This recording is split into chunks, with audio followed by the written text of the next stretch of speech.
আসসালামু আলাইকুম প্রিয় দর্শক।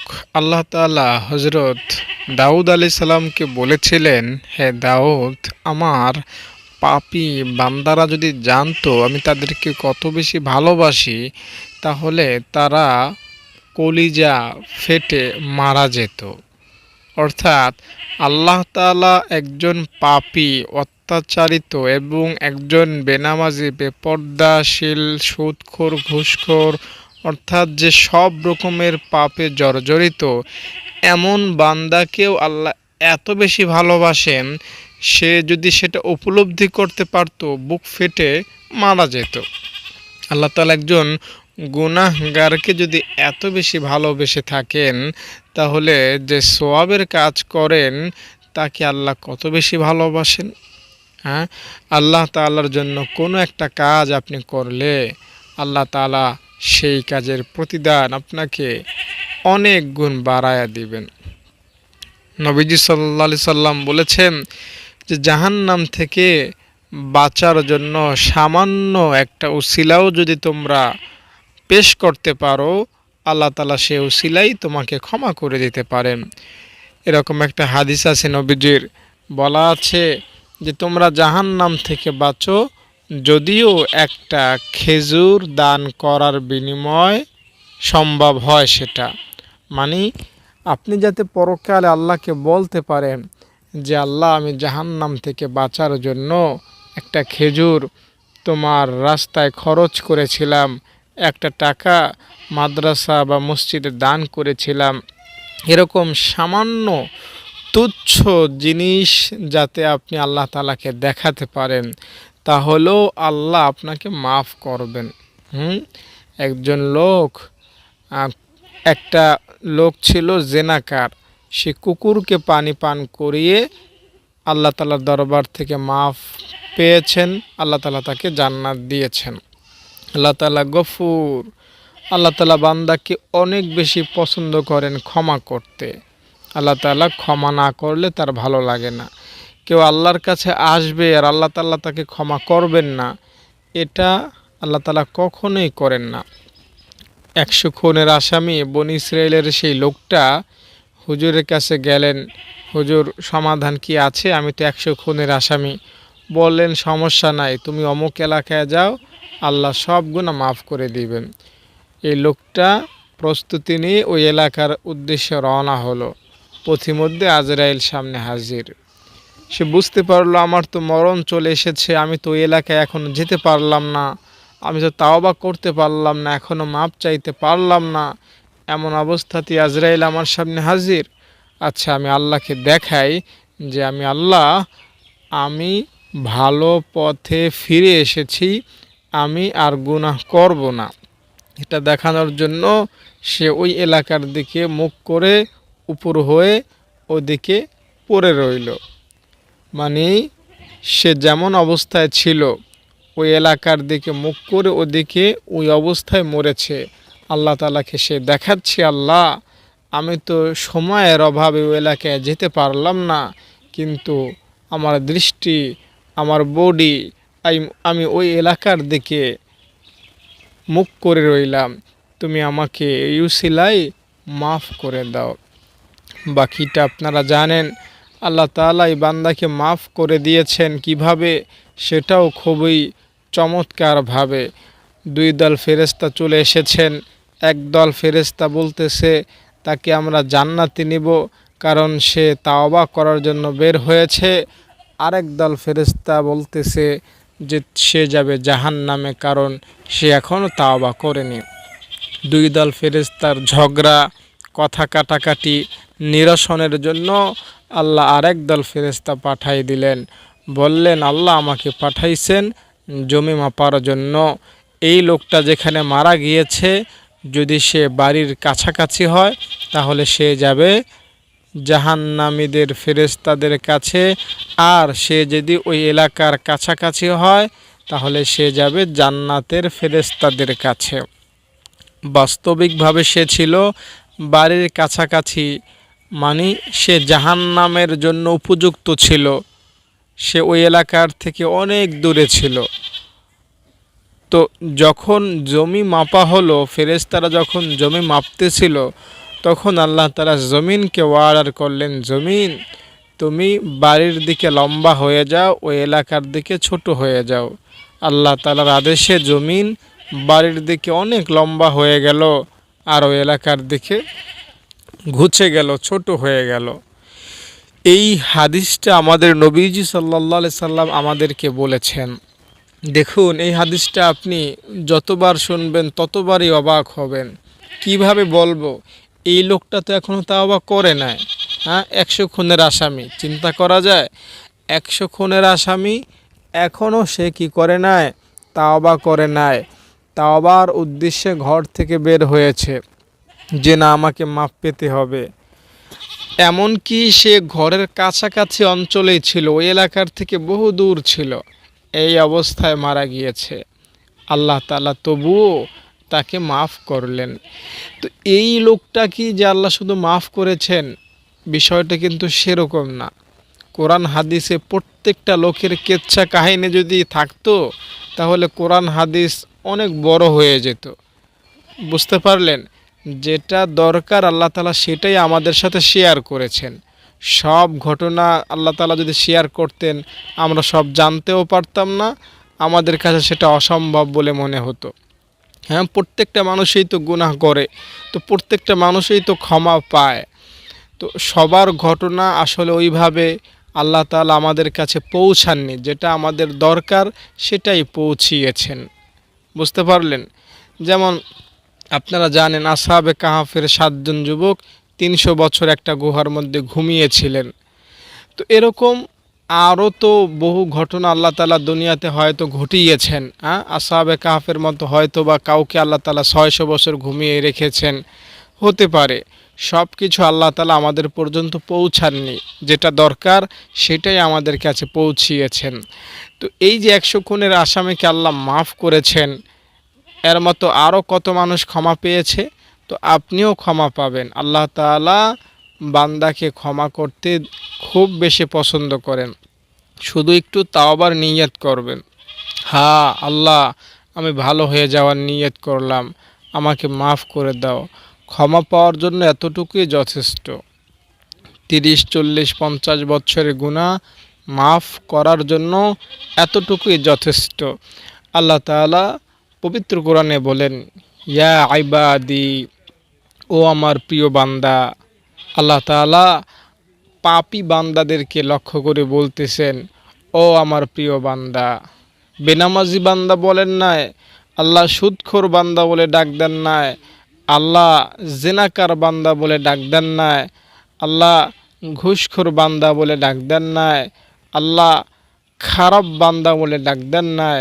আল্লাহ বলেছেন, ও আমার প্রিয় বান্দা, ও আমার প্রিয় বান্দা, তুমি এতদিন গুনাহ করেছ, 30, 40, 50, 60, 70 বছর ধরে তুমি পাপে ছিলা, সমস্যা নাই, আমি আল্লাহ আছি, আমার কাছে মাপ চাও।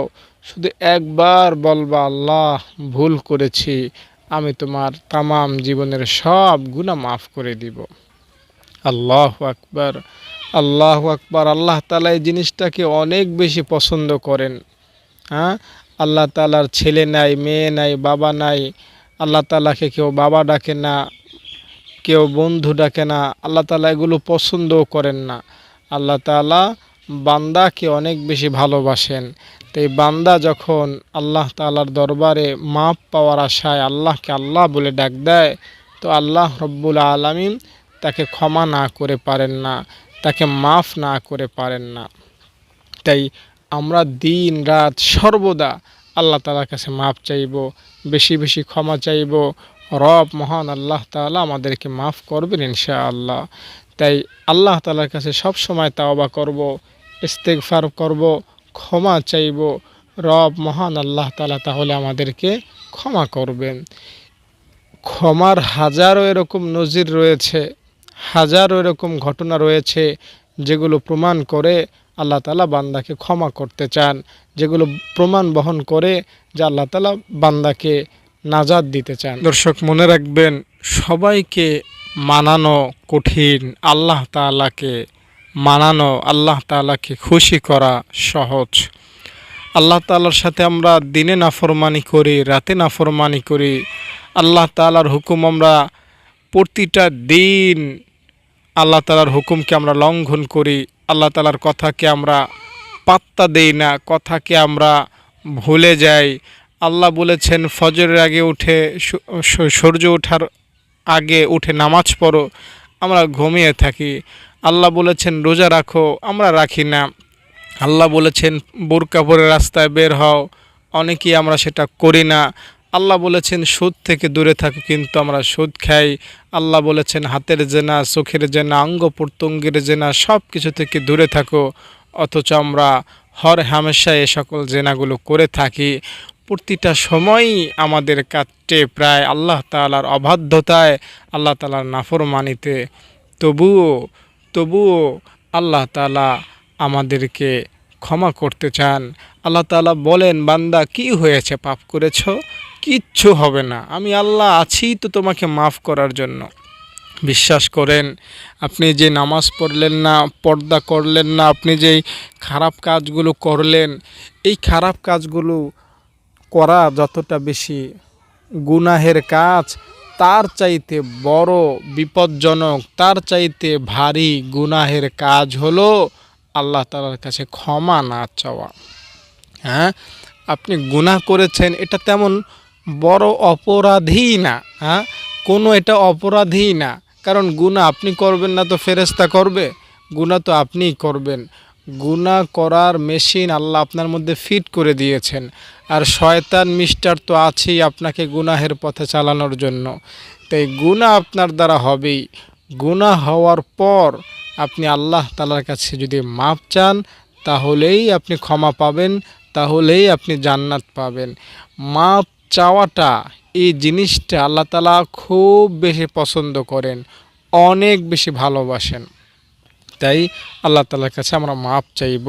হাদিস শরীফ সাক্ষী, কেউ যদি গুনাহ করার পরে ভয়ে থাকে, না আল্লাহ আমাকে মাফ করবে না, আল্লাহ তাআলা এই বান্দাকে কঠিন ধোলাই দেবেন, কঠিন শাস্তি দিবেন। আল্লাহ যেখানে বলেছেন নিজে, তোর কয়টা গুনাহ, 70-80 বছরের গুনাহ, এগুলো আমার কাছে কিচ্ছু না, আমি তোকে মাফ করে দিব। সেখানে গুনাহ করার পরে যদি আপনি নিরাশ হয়ে যান যে না আমি অনেক গুনাহ করে ফেলেছি, আল্লাহ আমাকে মাফ করবে না, এই নিরাশা, এই হতাশায় যে ভুগবে, আল্লাহ তাআলা তার জন্য কঠিন শাস্তি রাখবেন, তাকে আল্লাহ তাআলা ক্ষমা করবেন না। আল্লাহ সাফ জানায় দিয়েছেন, বান্দা তোর গুনাহ যতই হোক আমি আল্লাহ মাফ করব, তুই আমার কাছে মাপ চা, একবার মাপ চাইলি তোর সব গুনাহ মাফ করব। হাদিস সাক্ষী বলা আছে, লাও বালাগত যুনুবুকা আনানাস সামা, বান্দা তোমার গুনাহ যদি আসমান বরাবর পৌঁছে যায়, বাংলাদেশে যদি তোমার গুনাহ সব ভরে যায়, তোমার গুনাহ যদি 7 সমুদ্র ভরে যায়, তোমার গুনাহ যদি সকল মহাদেশগুলো ভরে যায়, তোমার গুনাহ যদি পৃথিবী থেকে বড় সূর্য 13 লক্ষ গুণ বড় সেটাও ভরে যায়, চন্দ্রের মধ্যেও তোমার গুনাহ যদি ভরে যায়, গ্যালাক্সি মিল্কওয়ে হাজার হাজার কোটি কোটি তারকার মধ্যেও যদি তোমার গুনাহ রাখার জায়গা না হয়, তোমার গুনাহ এতই বেশি যে তোমার গুনাহ আসমান বরাবর পর্যন্ত এসে যায়, তবুও আমি আল্লাহ তোমাকে মাফ করব। একবার শুধু বলবা আল্লাহ আমাকে মাফ করে দাও, আমি আসমান বরাবর তোমার এই সব গুনাহ এক মুহূর্তের মধ্যে মাফ করে দেব। আর একটা কথা আপনাকে বলি পার্সোনালি, হাদিসে কোরআনে কি আছে না আছে সেটার দিকে না, একটা কথা খুব সহজে বলি, যার পাপ যত বড় আল্লাহ তাআলা কেমন যেন তাকে মাফ করতে ততই বেশি পছন্দ করেন। তাই কখনোই হতাশ হবেন না, কখনোই নিরাশ হবেন না, আল্লাহ তাআলার কাছে মাফ চান, রব মহান আল্লাহ তাআলা আপনাকে মাফ করে দিবেন। এক রাতের মধ্যেই আপনি ওলি হয়ে যেতে পারেন। মালিক ইবনে দিনার রহমতুল্লাহ আলাই কি এক তাওবা করেছেন, যে মদখোর ছিল, যে বেনামাজি ছিল, যে পাপী ব্যক্তি ছিল, কিন্তু তার নামটা আজ দুনিয়ার মানুষের কাছে, সবার কাছে পৌঁছে গিয়েছে, এত বেশি কবুল সে হয়ে গিয়েছে। তাই হতাশ হব না, আল্লাহ তাআলার কাছে আমরা মাপ চাইব। আল্লাহ তাআলার ইবাদতে আমরা ডুবে থাকব। আল্লাহ তাআলা তাহলে আমাদেরকে তার প্রিয় করে তুলবেন। বুঝতে পারলেন? তো আমরা সদা সর্বদা নিজের তরফ থেকে সর্বোচ্চ চেষ্টা করব আল্লাহ তাআলাকে ডাকাডাকি করতে। যদি আমরা 40টা দিন কষ্ট করে 40টা দিন আল্লাহ তাআলাকে দিতে পারি, আল্লাহ তাআলার জিকির করতে পারি, আল্লাহ তাআলার হুকুম মানতে পারি, তাহলেও আমরা সফল হব, আমরা নাজাত পাবো ইনশাআল্লাহ। হাদিসে আছে 40 দিন যে লাগাতার নামাজ পড়তে পারে আল্লাহ তাআলা তাকে জাহান্নাম থেকে মুক্ত করবেন। 40টা দিন, মাত্র হাতে গুনে 40টা দিন নামাজ পড়বেন তাকবীর উলার সহিত। তাকবীর উলার সহিত জামাতে তাকবীর উলার সহিত নামাজ পড়লেই এই উপকার পাবেন। আর মা বোনরাও যদি 40 দিন ঘরে খুব ইহতিমামের সহিত নামাজ পড়তে পারেন, আশা করা যায় আল্লাহ তাআলা তাদেরকেও জান্নাত দান করবেন, জাহান্নাম থেকে মুক্ত করবেন। ছোট্ট করে একটা ঘটনা বলি। এক চোর জানতে পারলো যে বাদশাহ তার কন্যাকে এক ভদ্র বুজুর্গের কাছে বিয়ে দেবে, কিন্তু বাদশাহ কোনো বুজুর্গ পাচ্ছে না। তাই চোরটা প্ল্যান করলো আমি বুজুর্গ সাজবো। তাই খুব সুফিগিরি সেজে সে বাদশার রাজদরবারের পার্শ্বে যে মসজিদ সেখানে গিয়ে অবস্থান করতে লাগলো। মাসের পর মাস সে সেখানে ইবাদত করতে লাগলো। খাওয়া নাই, ঘুম নাই, চাকরি নাই, ব্যবসা নাই, সেখানে পড়ে থাকে আর ইবাদত করতে থাকে। তো মাসের পর মাস যখন সে ইবাদত করতে লাগলো, কিসের আশায়? বাদশার মেয়েকে বিবাহ করার আশায়। বাদশা জানবে এই লোকটা পরহেজগার, জানলেই তো সে বাদশার মেয়েকে বিয়ে করতে পারবে। এই নেশায় সে ইবাদত করতে লাগলো, আল্লাহ তাআলাকে খুশি করার জন্য না। হঠাৎ বাদশা জানতে পারলো যে একটা বুজুর্গের কথা, সেও আবার তার মসজিদেই থাকে। তো এটা জানতে পেরে বাদশাহ তার কাছে এসে তার কাছে বলল যে আমি তো অনেক দিন ধরেই একজন সৎ লোক খুঁজছি, বুজুর্গ লোক খুঁজছি, পীর সাহেব খুঁজছি আমার মেয়েকে বিবাহ দেওয়ার জন্য। তো আমার তো মনে হয় আপনি বুজুর্গ লোক, আমি আপনার কাছে আমার মেয়েকে বিবাহ দিতে চাই। যখন বাদশাহ তার কাছে বিবাহের প্রস্তাব দিল তার কন্যার সাথে তাকে, সে সরাসরি সাফ জানায় দিল যে বাদশাহ নামদার, আমার পক্ষে সম্ভব নয় আপনার মেয়েকে বিবাহ করা। অথচ সে বিবাহ করার আশাই এই মসজিদে ছিল। জিজ্ঞেস করলো বাদশাহ, কেন কেন তুমি আমার কন্যাকে বিবাহ করতে পারবে না? তখন সে সব খুলে বলল, বাদশাহ মূলত আপনার মেয়েকে বিবাহ করার উদ্দেশ্যেই আমি চোরের পেশা ছেড়েছি। আপনার মেয়েকে বিবাহ করব বলেই আমি সুফের বেশ ধরে আপনাদের এই মসজিদে এসে মাসের পর মাস ধরে ইবাদত করতেছিলাম। কিন্তু আপনার মেয়েকে পাওয়ার আশায় আমি যখন নামাজ পড়তাম, জিকির করতাম, রোজা রাখতাম, এগুলো করার সময় কখন যে আমি আপনার মেয়ের কথা ভুলে গিয়েছি, কখন যে আমি আসল রবের জন্য ইবাদত করা শুরু করে দিয়েছি, আর কখন যে আমার মনটা তার উপর ওয়াকফ হয়ে গিয়েছে, আল্লাহ তাআলার জন্য কোরবান হয়ে গিয়েছে, আমি নিজেও জানি না। তাই বাদশাহ, যদিও আমি আপনার মেয়ের জন্য চুরি ছেড়েছি, দরবেশ বেশ ধারণ করেছি, কিন্তু এখন আমি প্রকৃতভাবেই দরবেশ হয়ে গিয়েছি। আমার পক্ষে সম্ভব না আপনার মেয়েকে বিবাহ করা।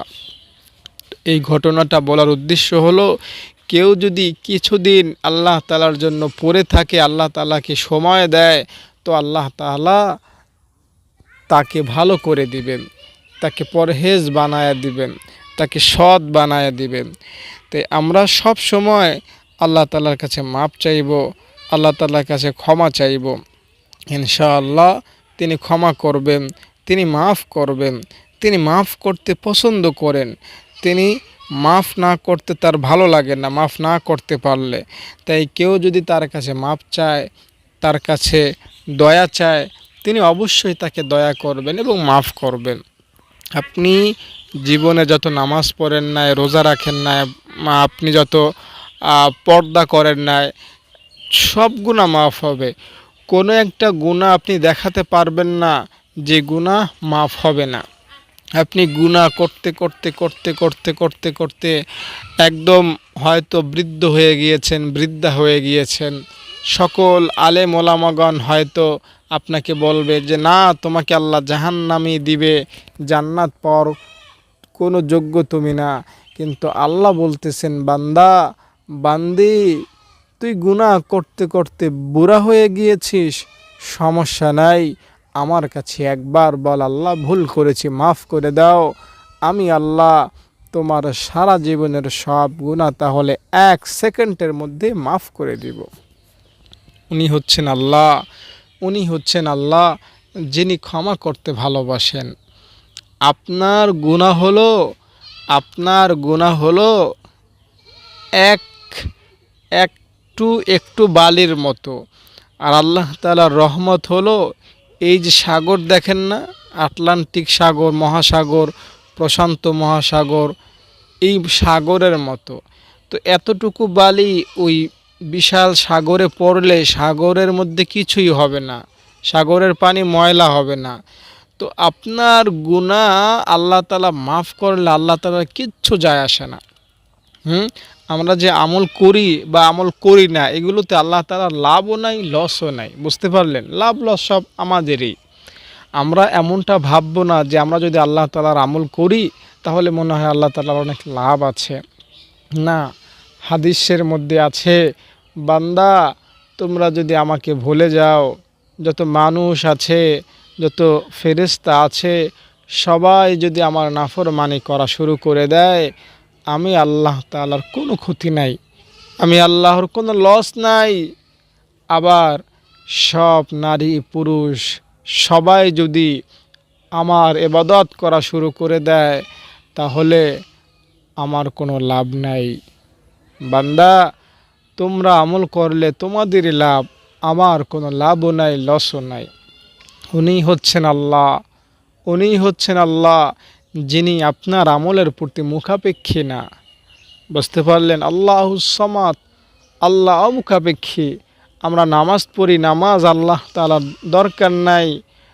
আপনি কি মনে করেন যে রোজা রাখলে আল্লাহ তাআলার লাভ? না, এগুলোর জন্য আল্লাহ তাআলা মুখাপেক্ষী না। আপনি করলেই কি, না করলে কি। তো আল্লাহ তাআলার ইবাদত করলে নিজেদেরই লাভ। তাই নিজেরা আমল করব, পরকালকে সাজাবো। পরকালটা বিশাল, সেখানের হায়াত শেষ হবার না। ওইখানে যদি জান্নাত না পাই বড়ই আফসোস করতে হবে। পরকালের তুলনায় এই দুনিয়ার হায়াত 1 সেকেন্ডও না, খুব কম, খুবই তুচ্ছ একটা দুনিয়া হলো পরকালের তুলনায়। কিন্তু এই দুনিয়া নিয়েই আমরা পড়ে আছি।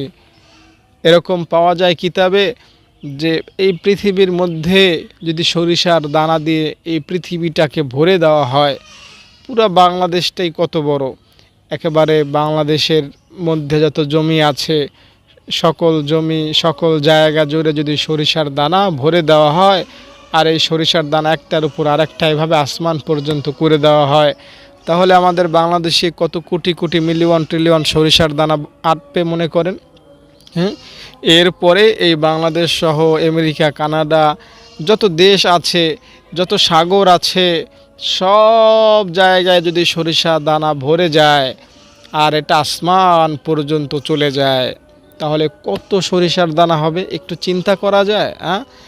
তো এরপরে বলা আছে যে এই সরিষার দানা থেকে একটা সরিষার দানা যদি একটা পাখি এসে নিয়ে যায় দুনিয়া থেকে, এরপর 500 বছর পর আবার আরেকটা সরিষার দানা যদি সে আবার এসে নিয়ে যায়, এভাবে 500 বছর পর পর একটা সরিষার দানা যদি সে পৃথিবী থেকে নিয়ে যেতে থাকে, তাহলে কোনো না কোনো একদিন এই পৃথিবী ভরা সরিষার দানা শেষ হতে পারে, শেষ হয়ে যাবে।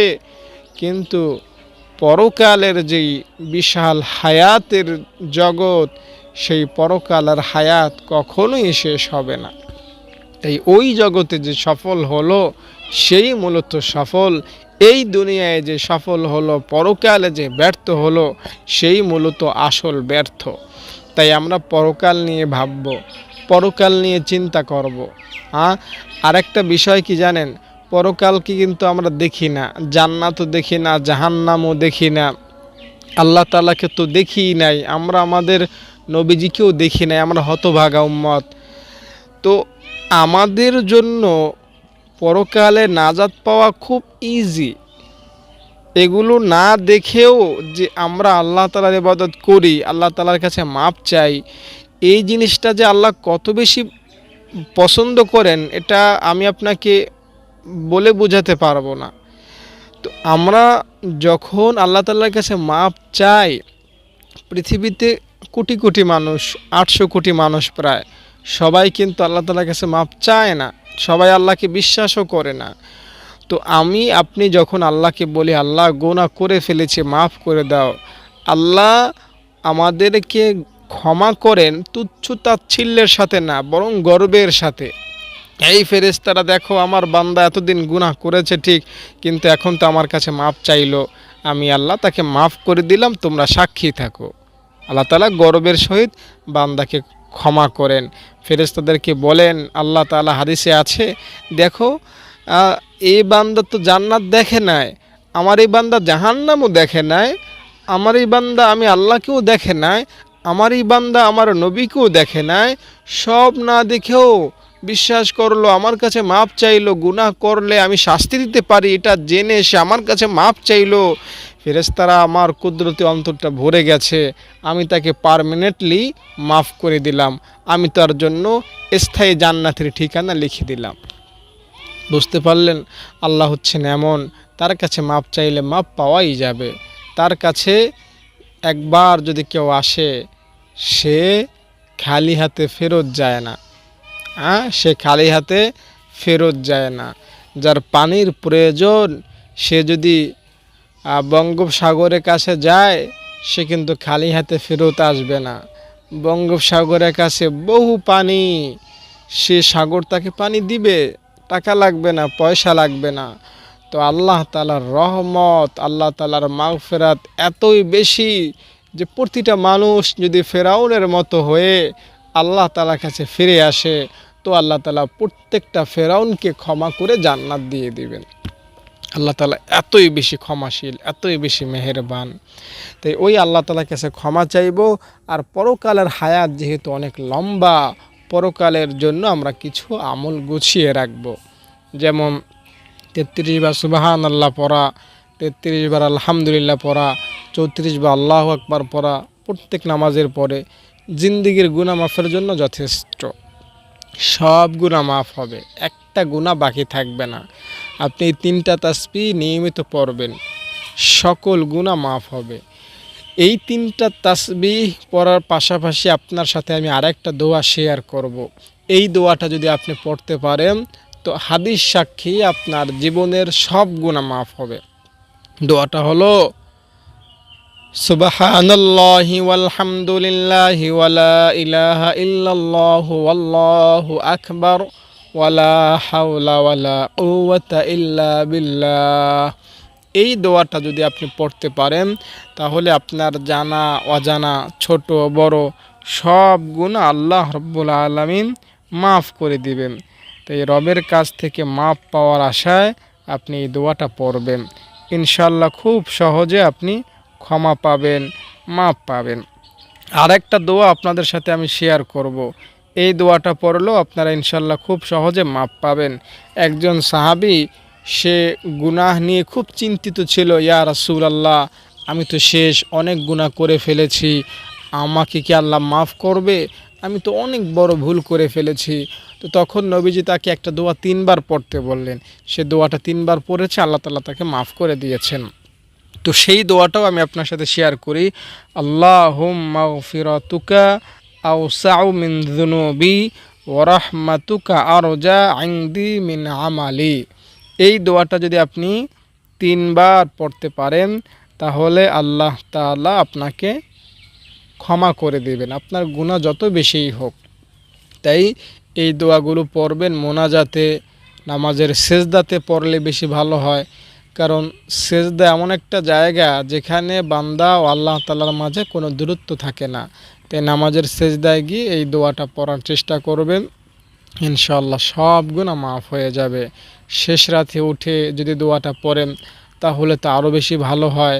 শেষ রাতে বান্দার দোয়া কবুলের জন্য আল্লাহ তাআলা অপেক্ষা করেন, কখন বান্দা উঠবে আমার কাছে দোয়া করবে। আল্লাহ তাআলা ভীষণ পছন্দ করেন শেষ রাতে যদি কেউ দোয়া করে সেটা কবুল করতে। এছাড়াও আপনি যদি বৃষ্টির সময় দোয়া করেন, এখন যে গরম পড়তেছে, আল্লাহ তাআলা সবাইকে ক্ষমা করুন, আমাদেরকে একটা শান্তির জায়গা, শান্তির আবহাওয়া আল্লাহ তাআলা দান করুন, সেজন্য আমরা দোয়া করব। তো যখন বৃষ্টি হয় তখনও যদি আমরা আল্লাহ তাআলার কাছে দোয়া চাই, এই দোয়াটা পড়ি, তাহলেও কিন্তু আমাদের গুনাহ মাফ হবে। আজান ও ইকামতের মাঝখানে যদি আমরা এই দোয়াটা পড়তে পারি তাহলেও আমাদের গুনাহ মাফ হয়ে যাবে। তো এই সময়গুলোতে আমরা এই দোয়াগুলো পড়ব, আর আল্লাহ তাআলাকে খুশি করার জন্য আমরা সব সময় তাওবা করব, মাপ চাইব। মনে রাখবেন, গুনাহ করা আপনার কাজ, আপনাকে ক্ষমা করা আল্লাহর কাজ। তাই কখনোই হতাশ হবেন না, একদম নিরাশ হবেন না। আপনি বাংলাদেশের সবচেয়ে বড় যে আলেম, হ্যাঁ, তার মতো হয়তো আপনি হতে পারবেন না, কারণ আলেমের মর্যাদাই আলাদা থাকে। তবে সহজে বোঝানোর জন্য বলি, আল্লাহ তাআলার কাছে ওই সবচেয়ে বড় আলেম, সবচেয়ে বড় পরহেজগার, তার যতটুকু সুযোগ আছে ক্ষমা পাওয়ার, আপনার ঠিক সেই অতটুকুই সুযোগ আছে ক্ষমা পাওয়ার। যদিও আপনি কোনো দিন কোরআন পড়েন না, নামাজ পড়েন না, কখনোই আপনি আল্লাহ তাআলাকে ডাকেন না, তাতে কি হয়েছে? ক্ষমা এটা তার জন্য যেমন পাওয়ার অধিকার আছে, আপনার জন্য ঠিক ততটুকুই অধিকার আছে। হ্যাঁ, এমন না যে ওই আলেম অনেক নামাজ পড়েছে তাই তার ক্ষমা পাওয়ার সম্ভাবনা 80% আর আপনার ক্ষমা পাওয়ার সম্ভাবনা 30%। এটা না, সবার জন্য সমান সম্ভাবনা রেখেছেন আল্লাহ। আপনি ক্ষমা চাইবেন, আপনি ক্ষমা পেয়ে যাবেন। খুব সিম্পল হিসাব, যেই ক্ষমা চাইবে সেই ক্ষমা পেয়ে যাবে। রব মহান আল্লাহ তাআলার কাছে আমরা যাতে ক্ষমা চেয়ে মরতে পারি, ক্ষমা চেয়ে যাতে মাফ হাসিল করে নিতে পারি, ক্ষমা অর্জন করতে পারি, সেজন্য আমাদেরকে আল্লাহ তাআলা তৌফিক যাতে দান করেন। আমিন, আমিন, আমিন। আপনারা যদি আমার ছাত্রীদের দান করতে চান তাহলে আমার সাথে যোগাযোগ করবেন। আমার ছাত্রীরা ফ্রিতে থাকেন, খান। তো তাদের জন্য যারা দান করবেন আমার সাথে যোগাযোগ করবেন। আপনারা ভালো থাকেন, নিরাপদে থাকেন। আসসালামু আলাইকুম।